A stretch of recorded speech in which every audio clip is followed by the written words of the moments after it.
And good morning. Welcome back to the morning show. I'm Marshall Shore. And I'm Melissa Farley. We're here at the fabulous Arizona Center. And we have a great show for you lined up. We are welcoming back Jerome. Oh my gosh, yeah. We had so much fun last time. They're like, oh, please come back. And for those that don't remember, he was the magician who did the straitjacket in one of our previous seasons. Which was so kind of eerie to watch. Yeah, and he's back with another trick for us and to chat about all the new things he and JesterClub Attractions are up to. We've also got Kelly from SheRises consulting here, and Kelly takes a really in-depth approach to how she manages her consulting business. There's a lot of mindfulness and self-work and sort of reprogramming of the mind before you even start talking about what your business is going to look like. So we sat down with Kelly, had a really in-depth conversation. So that's what you've got to look forward to.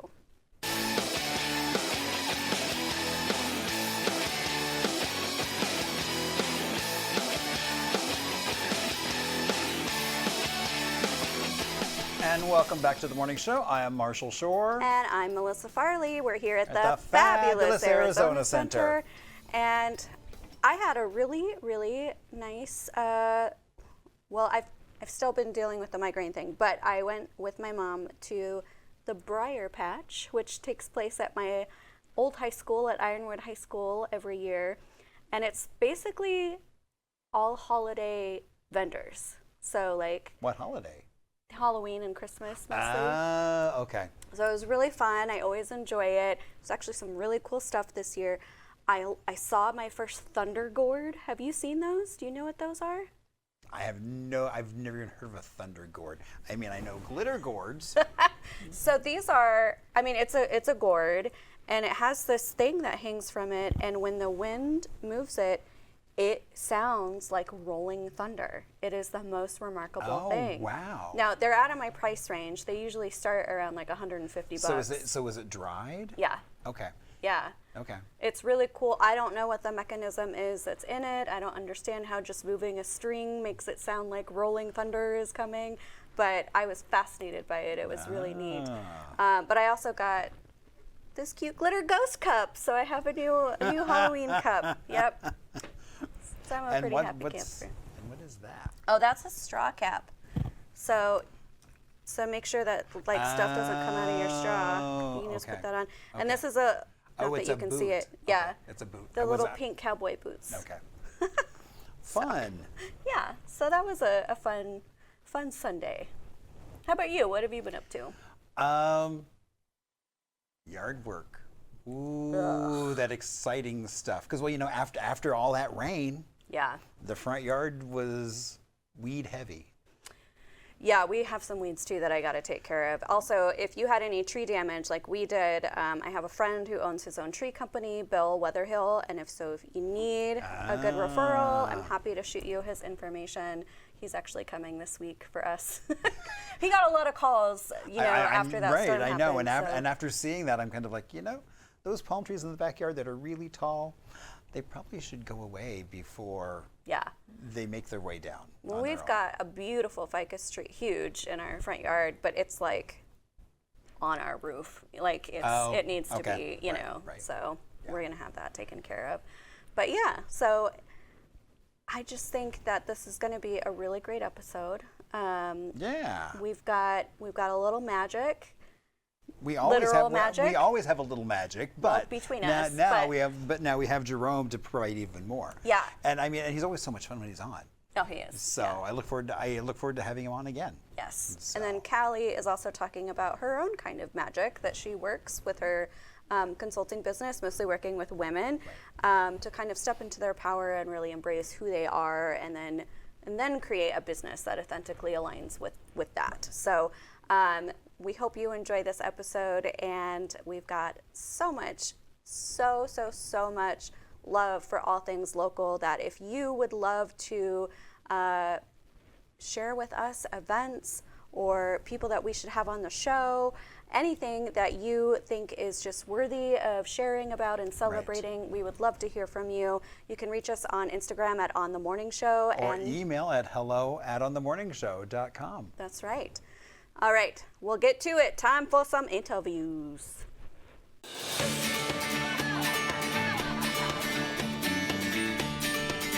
And welcome to the morning show. I'm Marshall Shore. I'm Melissa Farley. We're here at the fabulous Arizona Center. And we have a super fun guest back in the studio today. I'm glad you said back again because he was here the first time, but he was kind of tied up. A little tied up. We've got Jerome Hill Yes. back. Hi. Hello. So How's it Jerome going? came in really early this morning while I was like bumbling in with all my luggage and like trying to get in my office. And I didn't recognize him right away. And I get so mad at myself because you know how pissed I get when people don't remember me. Exactly. Like, who are you again? I know. Randy Murray, I'm calling you out. But anyway. So I'm sorry about that. No, it's fine. I'm used to it because usually when I'm dressed like this in regular clothes, people don't recognize me. They're still used to like the Renaissance Fair guy. So more often than not, people will see me. I'll kind of go like this and be like, "Where do I know you from?" And I'm like, "Renaissance Fair." And they say, "Maybe." I go, "Fat guy, orange hat. That's him. That's the guy." So I'm used to it. So I don't take any offense to it.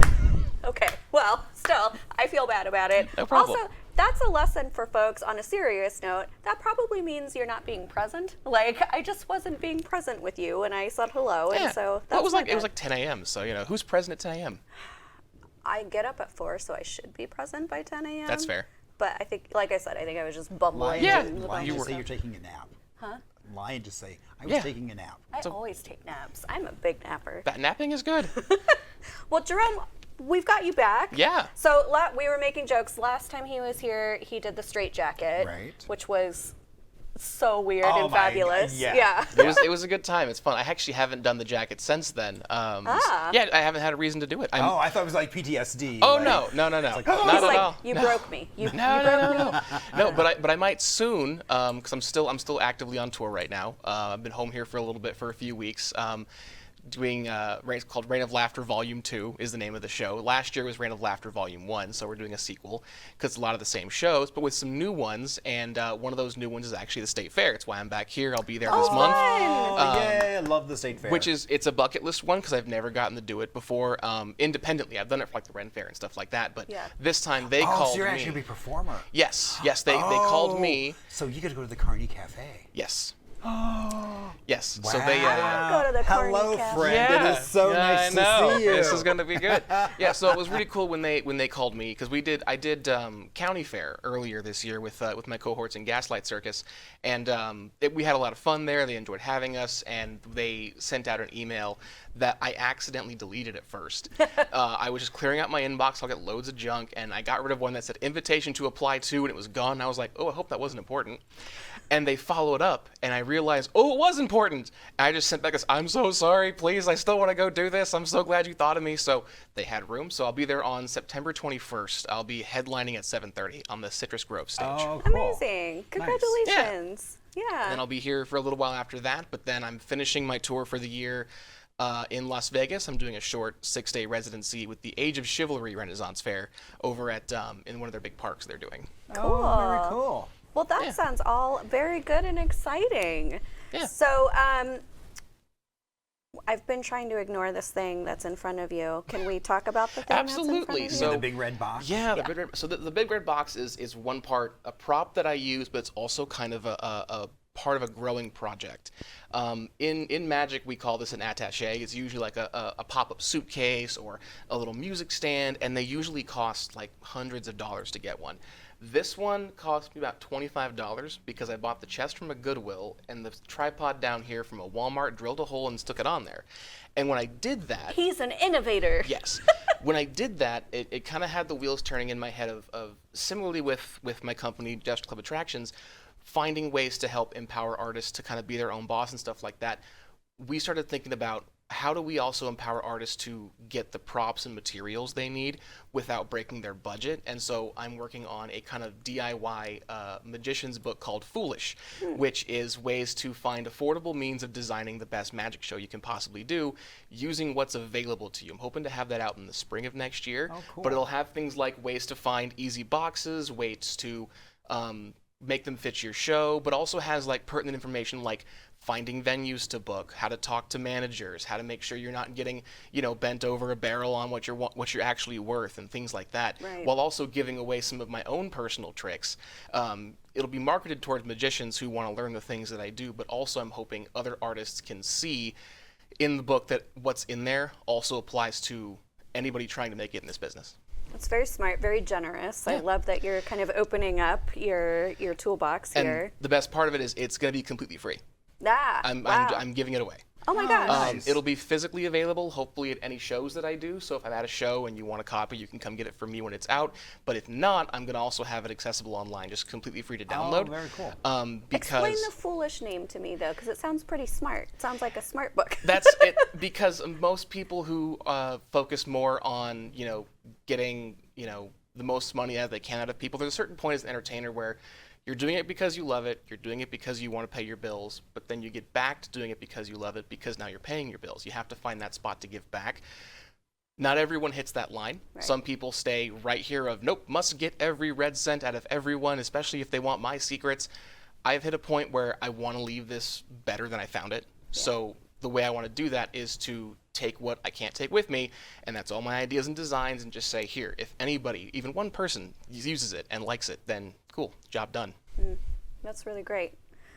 Okay, so that's your thing that you invented, basically. More or less. More or less. It does tricks, though. It does tricks. Because I did have something in mind today that I thought of. I'm assuming so, otherwise you wouldn't have brought it. Right, exactly. So I worked on combining two tricks that I already know how to do Okay.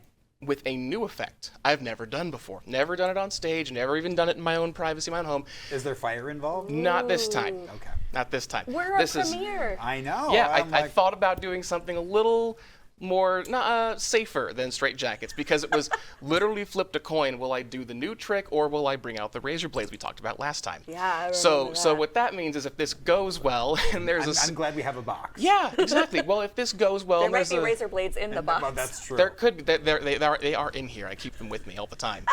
You never know when someone's going to ask, hey, can I see that super dangerous trick that just you do on the fly? Sure, why not?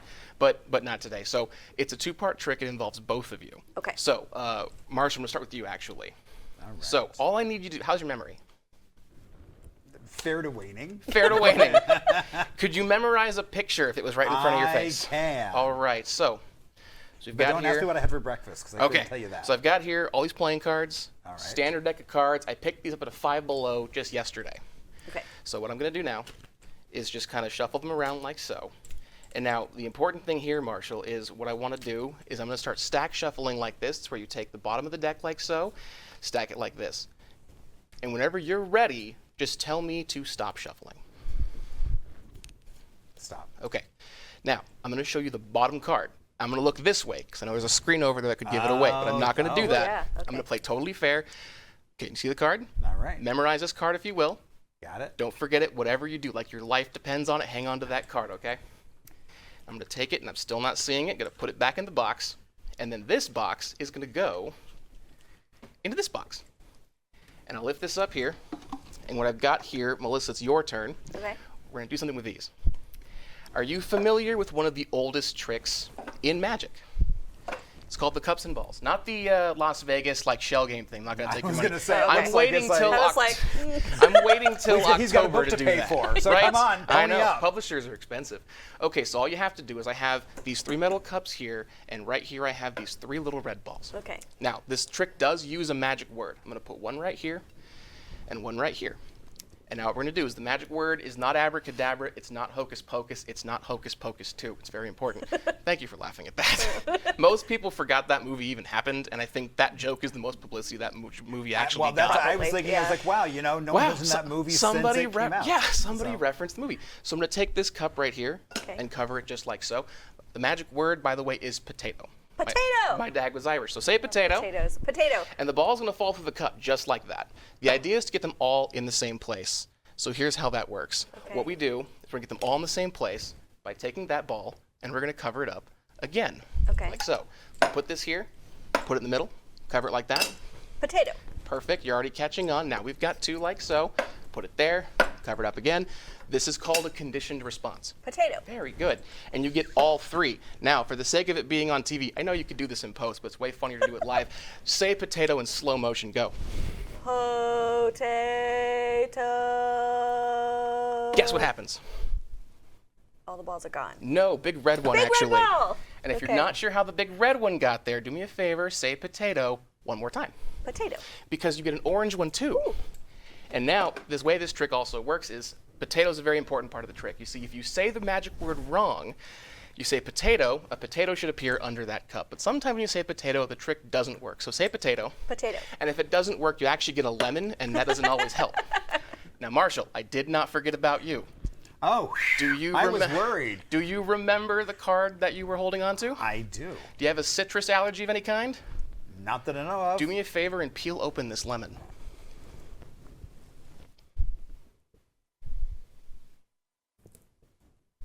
Oh. Nice and wet. What do you got there? There's something sticky in A there. soggy card. Woo! Wow. Indeed, it is the card. Wow. Perfect. Yeah. Oh, now I give you the soggy card. Yes, I'll take the soggy card back from you. You can keep the lemon, though, if you want. Little zest to start your morning, you know. I don't mind a little lemon in my water, actually. Yeah. Yeah, you got a whole day ahead of you. Just there you go. Been soaking up card and. Oh, yeah. Yeah. That's right. It's probably food safe. I don't know. Everything's ingestible once. That's... I saw Heather's, and that's true. That's fantastic. Well, that was super fun, Jerome. Thank you. Yeah, so that'll be something that I explain in the book. It'll be one of those tricks that I have available. It'll be in two parts. It'll be the first part of the trick, the second part of the trick, and then people can learn both of them and hopefully figure out that, oh, I can combine these tricks. Because a lot of people have that in magic, and a lot of the times it can be really overwhelming.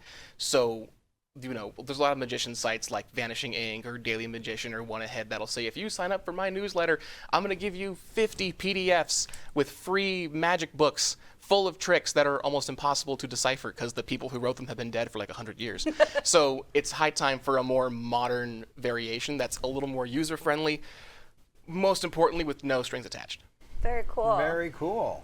Now, let me ask you, in your email that you sent us, you talked about kind of, well, you mentioned Ripley's Believe It or Not. Yes. And this kind of expansion of things. Yes. Share a little bit about that. Yes. Well, and I am wearing a Ripley shirt too, because so for the past couple of months, about a year and a half actually, I was working alongside Ripley's Believe It or Not in Scottsdale, over at Arizona Boardwalk as one of the managing members of the building. I was also performing in there.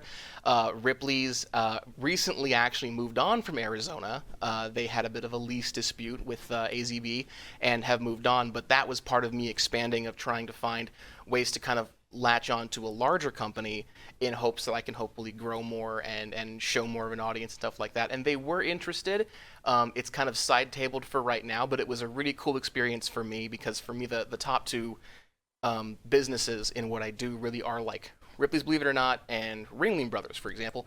To be able to look at one of those two major parts of like my formative years and go, they want me to work with them in some way. That's fantastic. Yeah. That kind of gave me an opportunity to do that. So on the last day that the location was open, I did a couple of like 20-minute shows. And the most fun that I had was there were a lot of people who came in who didn't know Ripley's was even there, which was kind of a shame, but they were having a blast because they weren't just enjoying the show, but they were also learning. Because a lot of the tricks that I do have countries of origin, like the cups and balls go all back to ancient Egypt. The linking rings that most magicians do, that's from China. Card tricks originate from like Romania and England and places like that. So being able to also teach and show was a lot of fun to be able to do under their brand. Have you thought about kind of opening your own magician school at some point? I have. I love the idea of a physical location. As with any local business, it's got its challenges. Yeah. I definitely wouldn't rule it out, because I've thought more and more of like, what am I going to do with my life when I'm done performing, when I'm done traveling? I love the idea of opening like a cafe of some kind, like come back home to Arizona and open some kind of coffee shop that has a stage space that, again, no strings attached, can give artists a place to perform and grow in a safe environment and a respectable space, but also have things like, you know, do you want to come learn magic? Well, show up at this time and this day, and you can do that. Well, Jerome, No pressure, but we have a lot of space here. Yeah, and you're welcome to think about. There is a lot of. I mean, that could be. I mean, if you guys wanted to do like a magic segment every month or so, I'd be happy to teach something. You know. Yeah, that could be really fun. Yeah. Well, brainstorm. Yeah. Yeah. Think about what's possible. I'm around. Because that's definitely something that we're trying to do with this space too. Is bring in creatives and do more education and community connection. And so, yeah, if that's something you would be interested in, Absolutely, we'd love to talk absolutely. about it. Because one of the things about magic that's a pet peeve of mine is how closed the community can be. Yeah. Especially with organizations like the Society of American Magicians, that a lot of them think if you're not part of that group, you don't belong at all in the industry. I'm not part of that group, and I'm proud not part of that group at all, because I don't think it should be so closed off. I think if you have the passion, joy, and interest in doing it, that somebody else's structure shouldn't restrict you to doing that. Yeah, for sure. Well, we love your openness, your generosity. As always, we enjoyed the magic trick. Yeah, I mean, thank you again for just entertaining us. Yeah, happy always have to come by. Well, Jerome, share where people can learn more about you and remind folks about your state fair performance as well. Yes, so I'll be at the state fair on September 21st with Gaslight Circus. It's also the 10-year anniversary of Gaslight Circus being in Arizona. We've been here since 2016. And so like 9 years and a couple months. But so we'll be on the Citrus Grove stage at 7:30. You can also find us at gaslightcircus.com if you ever want to see where we're going to be next, or if you want to even book us. We do take private events and things like that. And hopefully sometime late spring, early summer next year, you can find a copy of Foolish. And if you want to be like me, foolish or smarter than me, and do it better, then that'll be available to you. Beautiful. Well, thank you so much, Jerome. Make sure you keep it right here. We've got more magical things coming your way on the morning show.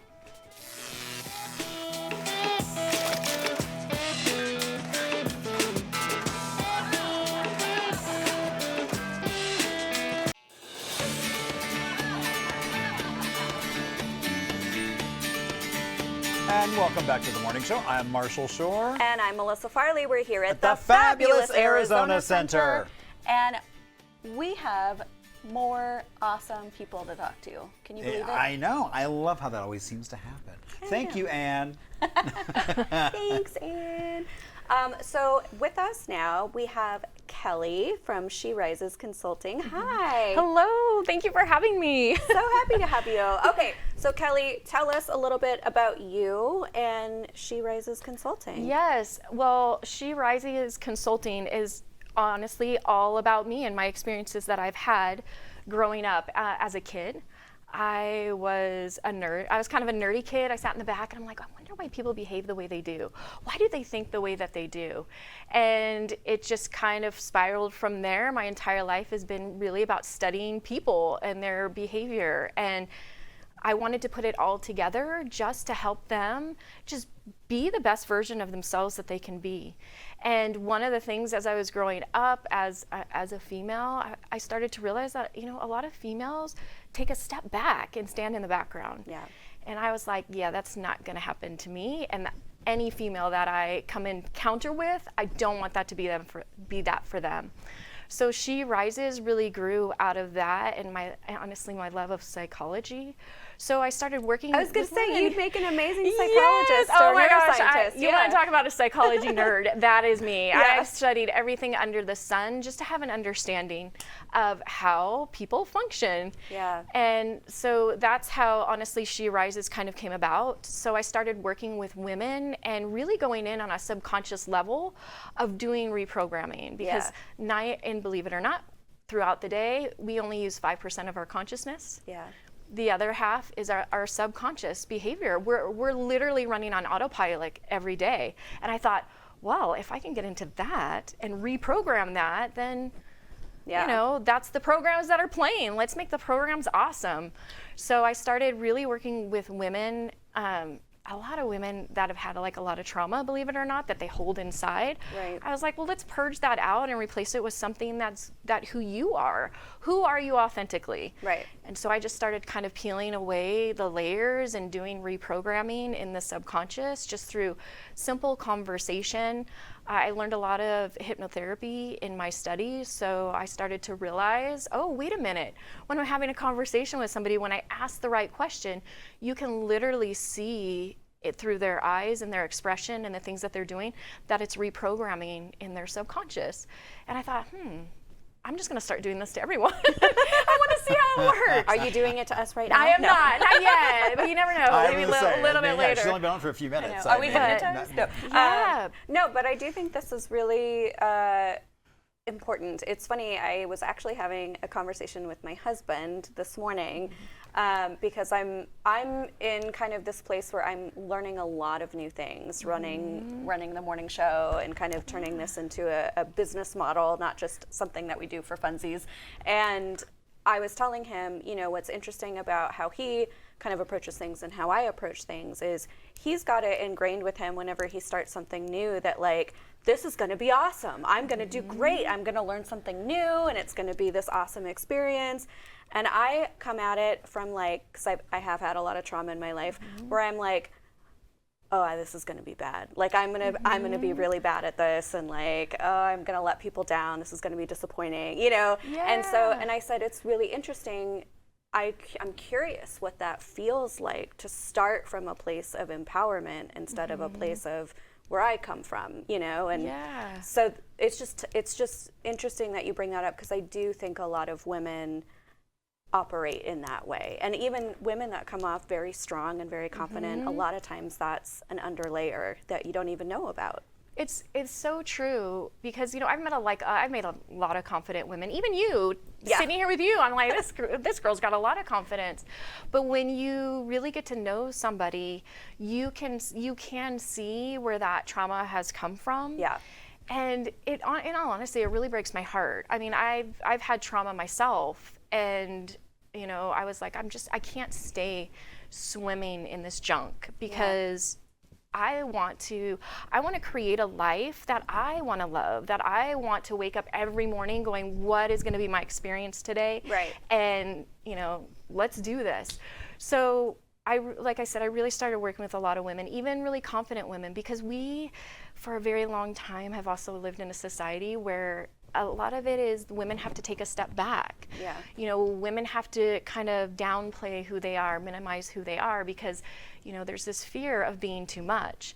And I'm kind of the mindset of screw that, be as big and as much as you want. Scream, yell, do whatever it is that makes you you.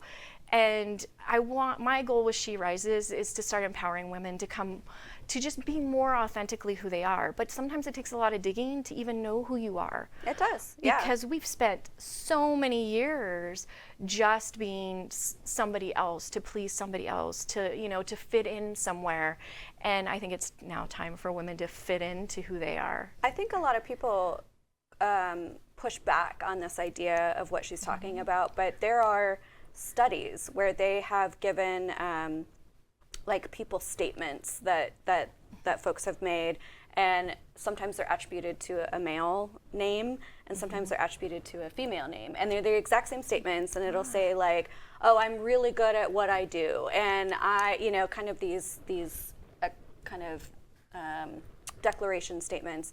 And I can't remember the exact percentage, but it's pretty decisive of like, when a male says it, that's okay. They're confident, they're a good leader, they know what they're talking about. If it's a female that says those same statements, oh, they're full of themselves. They're egotistical. Overly emotional is usually the one that comes up. It's really fascinating how it just tends to happen in society. So, you know, your kind of work is important, I think, especially for women. So I'm curious, the things that we've been talking about, is that the CLEARITY method, or is there something specific that you do with that? So as I've gone through my studies, and I test everything on myself first before I go out and do it, when I started really putting stuff together, it was almost like I had this epiphany. I like to call it my download of, I wanted to kind of give people a little bit of a structure to it. And it's not something that I can do, like, I mean, I can work with you on it and guide you on it, but I wanted to give a structure or kind of a tool to give women that if they're sitting at home, that they can do it themselves. I am a full believer of empowering people to heal and move forward on their own, that you don't need to hang on or cling on to somebody to tell you what to do. So I have created the CLEARITY method to just help women just really find themselves authentically and be good about it and feel good about it. Yeah. So each letter is a pillar of a particular step, But what it ultimately comes down to, I mean, I could go through all the pillars if you want. Yeah, run us through. Are you good? Okay. Yeah. So my first pillar is the letter C, which means channel the now, which really is about where are you in this moment. I am a firm believer that our bodies give us information before our brains connect to it. So how is your body feeling? What is your body telling you? Where are you in this very moment? Right. Because we have to have a gauge, a good temperature gauge to know where to start. So once you start getting familiar, you believe it or not, the more you talk to your body, it'll talk to you, because that's really your subconscious starting to have a conversation with you. Right. So that's kind of getting the subconscious warmed up. Okay. And then the next thing is L, which is locate the pattern. So where is this pattern coming from that is stopping me from doing A, B, and C? Or why do I have so much fear about doing public speaking or just going out in public, period? So we start locating this pattern. And now, like I mentioned, we got the subconscious warmed up. So now we're gonna start having a conversation with the subconscious. And we can all do this. Even if it looks crazy like you're talking to yourself, you're actually having a conversation with your subconscious. And now you can start talking to it. And our subconscious does speak in metaphors. So a lot of times, when I'm working with people, they're like, I just remember this incident where I think it was a dream when I was flying somewhere. So let's start digging into that. Let's really start understanding what that is, and then having the subconscious start actually speaking to us in language that we understand. Yeah. So then once we locate that pattern, it really does come into our awareness, and with awareness, we have the opportunity of choice. We can choose this or that. Right. And so that's something that automatically starts making people feel empowered, because you're like, I have a choice. I didn't think I had a choice. I could do this. And we're like, yes, you always have a choice. So after locating the pattern, the next thing that we're going to move into is embodying the essence. So by the way, none of these you don't have to do them in order. They're not linear, because things happen and come up at different times. They'll sound good in order. Yeah, they're not. You don't have to use them in order, because the subconscious mind has no idea about linear time. So now we're going to embody the essence, and we're going to start bringing forward, what does it mean for me to be this new version of who I am? Which then also leads into the A, which is access the timeline. So according to physics, if anybody believes in physics, I'm also a physics nerd, so I love it. There is a future timeline. Well, it's not even future, because they say everything is happening in the now. Yeah. That there is a timeline out there of where you already are that person. Right. So this is where a lot of visualization comes in, because believe it or not, even people who are in hypnosis, I would have people say, I can't visualize. I'm like, well, describe an apple to me. And they can describe an apple because they can see it in their head. So we start visualizing, what is that person doing? Where are they at? How are they acting? How are they standing? We start really embracing the essence of who they are. Because the more that you bring that in, now we are actually bringing in the frequencies that are actually interacting with ourselves. And it's also starting to reprogram what's in our DNA. So now we're starting to bring that in, and I'm like, oh, I am this amazing woman. I'm wearing a power suit.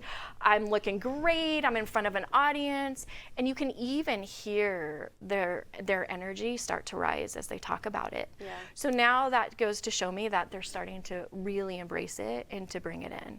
The next thing is, now we got to recalibrate that frequency. So if we want to be that, we have to fully embrace that and keep that frequency within our body. Because again, our body, I'm going to tell you, our mind, body, and soul doesn't know the difference between what's happening now, what isn't. It just knows this is what's happening in this very, very moment, right? Right. So we want to start bringing that in. And so you kind of bring that in a little bit more with, well, what are the things that you hear? What are more things that you see? When you experience this, what does your body tell you? How are you feeling? And we always want to connect to that emotion. Yeah. Because emotion is really what drives us. Even if we say, well, I don't make decisions with emotion, well, you are right there in that moment. Right. It's not, that's not true. So we want to start feeling that emotion and really bringing it in. And it's that emotion that calibrates our frequency to that person that we want to be. And then finally, as we move towards the end, you have the I, which is really about integrating the truth, which is about taking action. And it can be as simple as, after you're done, you're going to write in your journal everything that you experienced. And you wake up every morning and you're going to write in a journal of, how am I going to be this person today? Right. Or, I want to live by water. So when I go to journal, I talk about journaling all the time because it's my favorite thing to do. So when I go to journal, I play songs or sounds of water, and I sit outside because this is the vision that I have of when I retire, right? So you start doing just little things like that, because in order for the universe to respond, it has to have an action. Right. And it doesn't have to be a big dramatic action. It can, no judgment. Do it however you do it, but it can be just as simple as waking up in the morning and visualizing that you're in that power suit. Yeah. So now we want to start integrating that truth. And then the next section of that is trusting your intuition. You got to trust your intuition. And so with intuition, what happens is a lot of people will talk about it as being synchronicities, manifestation. In psychology, what we call it is reticular activating system, which means as we get to this point, we have literally collapsed neural pathways in the brain, and we started creating new ones. Yeah. The subconscious holds on to that. So then it will start bringing in those new things that you want. I always use the example of, when you want to buy a car. When I wanted to buy a car, I did all this research. I started imagining myself driving in my new car. And then what people notice is they're driving down the street and there's that car, and there's that car, and oh my gosh, there's that car. I go in the store and I come out and there's one of those cars parked next to me. So now we have reprogrammed the subconscious to start bringing those things to you. So you want to use your intuition or your instinct, whatever you feel comfortable calling it, and trusting that, hey, these things are starting to come closer to me. Now let's take more action steps to making it happen. Right. And then the last one is just yield to your divine timing. We are in the right place at the right time, exactly where we need to be. So don't beat yourself up and be like, well, I should be here. I'm this age. Women do this all the time. I'm this age and I haven't made it here yet. Right. Well, that's your conscious mind and your ego it's lying to you. Let's just call it what it is. And so you are in the right place at the right time, because if you were any further into the future, there's that section of time where you would miss out. It could be an experience that you need to really solidify what the person you want to be. It could be lessons that you're still needing to learn. It may be trauma that you still need to clear out. You don't ever want to miss that space in between, and trust that you are in the perfect place at the perfect time. Clarity, ladies and gentlemen. Holy cow.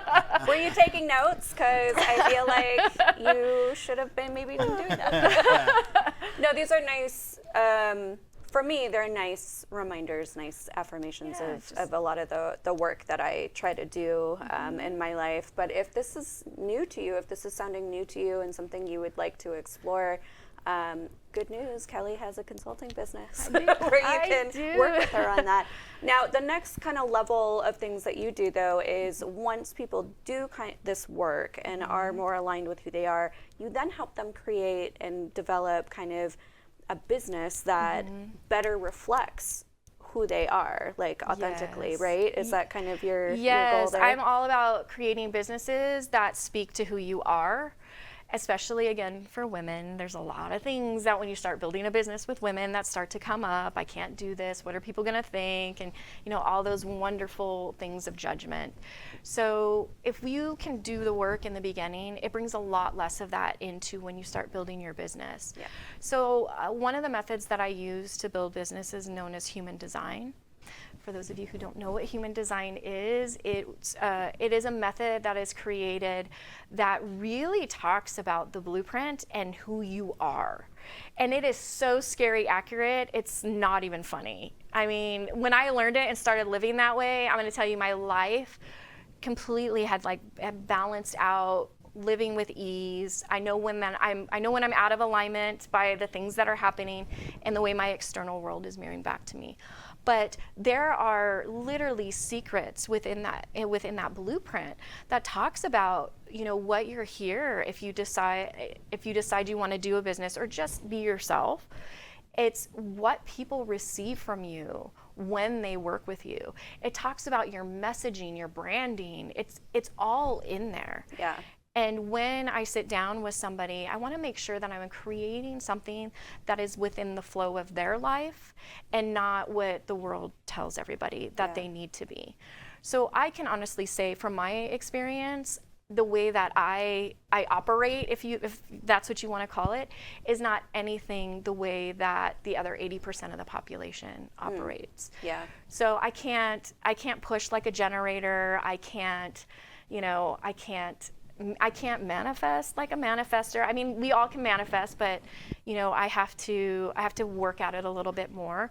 But one of the things that works for me is honestly when I just get to be myself, which goes back to that clarity method, because that's what we're doing, is authentically becoming who we are. But when I just get to be myself, I automatically magnetize the right people, the right situations, and the right experiences. Wait, so what are you? I'm a projector. Okay. Yes. Okay. Have you done any human design? I have not. Oh, I'd be curious for you to do that. I'm going to tell you, it's just fun in general, Yeah. because when I do just human design readings, people are like, oh my gosh, it's like you're reading my soul. And I'm like, well, I kind of am. It's all right here. Yeah. But it's very interesting. And you know, it literally tells you who you are, how you operate, the best way to go about every single day when you wake up. Yeah. What things not to do, because like I said, I'm not like a worker bee. So being a generator is not something that I can be, because they are the worker bees. They make up 70+% of our population. Yeah. But I'm going to tell you, us projectors love you guys, Yeah. because we really are here to guide, share wisdom, and our insight. And it's true. I usually know when somebody's a projector because I just sit back and watch, and all these people just start coming up and talking to them and sharing, you know, all of their life with them. And really what they're wanting is some sort of, I call it Dear Abby advice. Yeah. But it really does happen. So even when I walk through Walmart and I see it, I'm like, projector, generator, manifesting generator. Ooh, that might be a reflector. It is interesting. So like, there's kind of layers to it too, at least from when I looked into it. And so I am a generator, but I'm a certain kind of generator. And so if I'm like generating for other people or like doing stuff for other people, I can get really unaligned and grumpy about it very quickly. But like if I'm generating something that, you know, is for me, that kind of fills my cup, I can like go and kind of. So it is interesting to kind of do. But last question for you. Sure. You had mentioned that you also have a foundation. I do. Yeah. Do you want to share a little bit about that? I really do. Thank you. So with all of this coming together and my really strong desire to really help lift women up, I created the SheRises Foundation. And that is really about allowing women to step into their own leadership, however that looks, if it's a business, if it's becoming the CEO of a business, or if it's just being the best mom that you can be. It can be anything. I've created a foundation where I raise money to, you know, provide scholarships, to help pay for education, money for startups, for business, because it costs money to start a business. You know, what? It does? Right? It costs some money to start a business. You know, you got to pay for, you know, website, whatever. It all starts to add up. But, you know, it's just to let women have an opportunity to take a step forward. I don't want things such as like financial constraints or anything to be a reason why a woman won't step into her power. And so I've been raising money. The foundation, I started the foundation back in January. And one of the ways that I raise it is I do a live summit every Friday. So I have all of these neat people come on to share their wisdom. They donate a gift. I pretty much raffle it off, and then it goes, all that money, all the proceeds go into that foundation. And as of right now, which I'm so excited, I never thought, I hate to say when I would be possible when I created it, is that as of right now, I can give away at least 3 scholarships by the end Wow, of that's the year. amazing. It makes me so Congratulations. emotional because Yeah. I'm like, at least that's 3 women that have an opportunity, and I can't wait to see Yeah. what comes in the years to come. Oh, Yeah. well, I love that. Well, Kelly, make sure you share where people can learn more about you and contact you if they'd like to work with you. Sure. So you can find me at SheRisesConsulting.com. If you are interested in my foundation, that is SheRisesFoundation.org. And you can find me, that's where you can find me. I love when people contact me because, again, I'm a projector. I love people. I'm all about people. But yeah, that's where you can come find me if you're interested in the CLEARITY Method, if you're just interested in the foundation, if you just have questions about what it is that I do, if you have businesses that you're ready to start, please. All right, well, there you go. The projector has said she is very accessible and loves people, so there's your invitation right there. Thank you so much for sharing about everything that you do with us. And make sure that you stick around. We've actually got even more cool things to talk about here on the morning show. We do.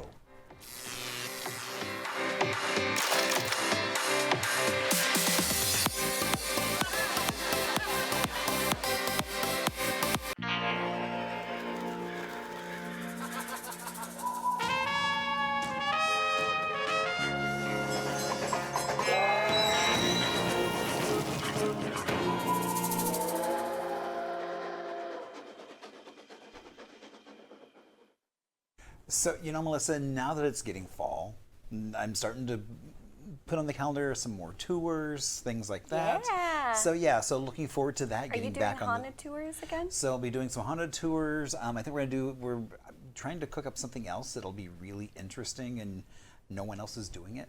Okay. Yeah. But whenever we do a walk downtown, we always see a lot of murals. And there's one in particular that people always ask, oh, that's a really cool mural, but who is it? And it's on the north side of the 1001 building, that building right there at North Central and Roosevelt. Yep. That glass building. And when they ask, it's like, well, who is it?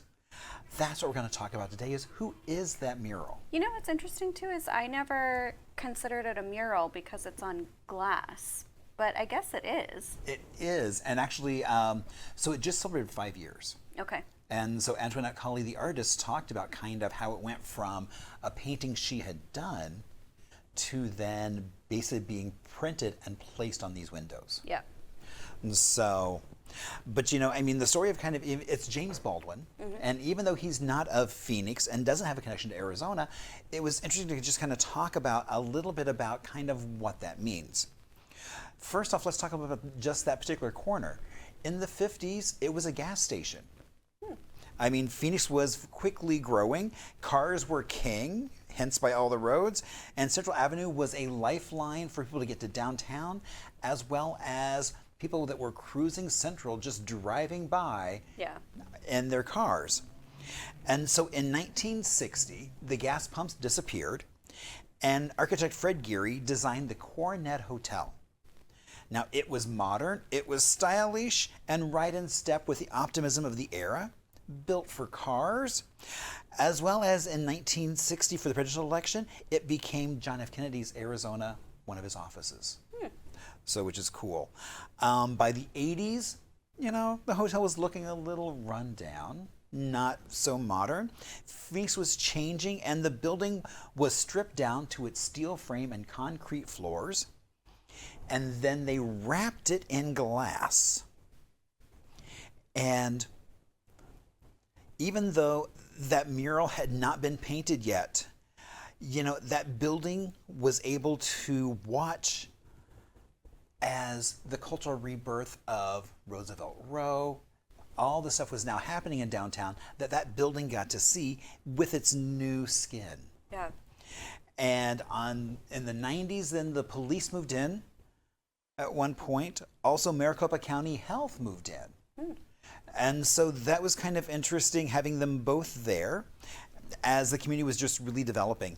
And then 5 years ago, Antoinette painted the mural, or painted the artwork that then became the mural that we see on that north side. Now, it really got a chance to see kind of looking north is always that optimism, looking towards the future. And so really what I was focusing on when we talked about this was really kind of that James Baldwin is looking north. The first thing he would have noticed would have been in the early 50s, Lincoln and Eleanor Ragsdale, who were both African-American. They found a house they loved in Encanto.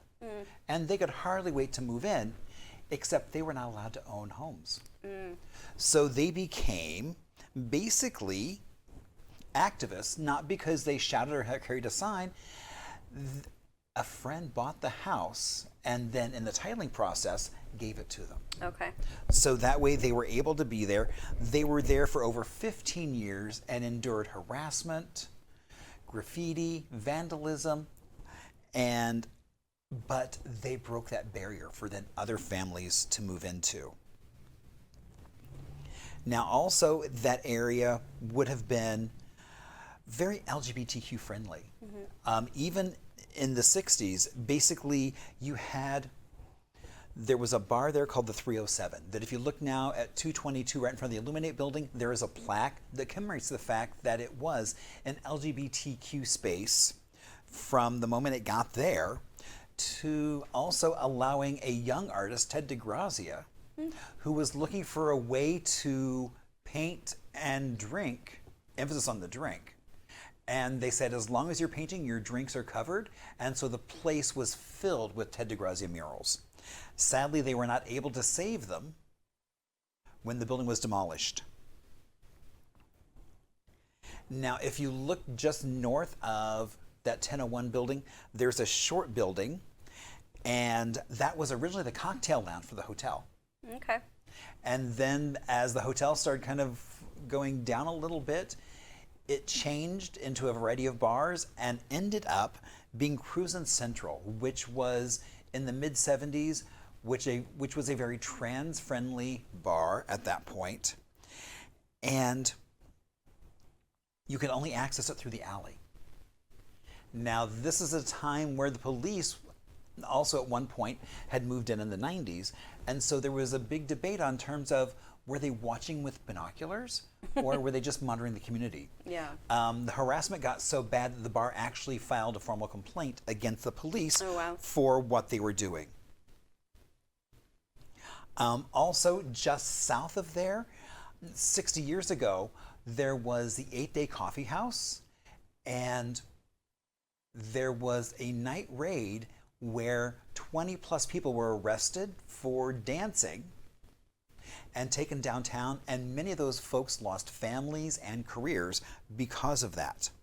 What is this, Footloose? So pretty much. Weird. Also, it's like James Baldwin is also looking north, looking at a rainbow crosswalk that is put there because that was really kind of part of the first neighborhood, as well as looking out at what was Body Positive. Well, actually, it started off as Body Positive and then eventually moved there as Southwest Center. Basically, one of the first organizations in the state to deal with HIV and AIDS. Right. And so now when people say, that's a cool mural, who is that? Now we have, it's James Baldwin, and you can tell him a little about who he was. A queer author that left the country, moved to Paris, but then eventually came back to make Arizona or make the U.S. a better place, and that's just what kind of is happening here. So many people are moved by that. It was rated as one of the top murals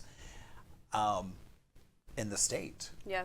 So, I mean, Antoinette was really gracious about kind of talking about her discovery of him, and it's kind of her discovery is she's allowing other folks to have that same discovery. Yeah, for those that don't know Antoinette Colley, she is an incredibly talented artist here in Arizona. She is kind of right on the verge of tons of social justice issues and civic justice issues, and she is an artist to watch. So definitely check out her work and follow her journey because she is just doing incredible things for our community through her work. Right. So there you go. So this is one of the reasons why you should stick around, stick with the morning show because we have more history, more local love coming up.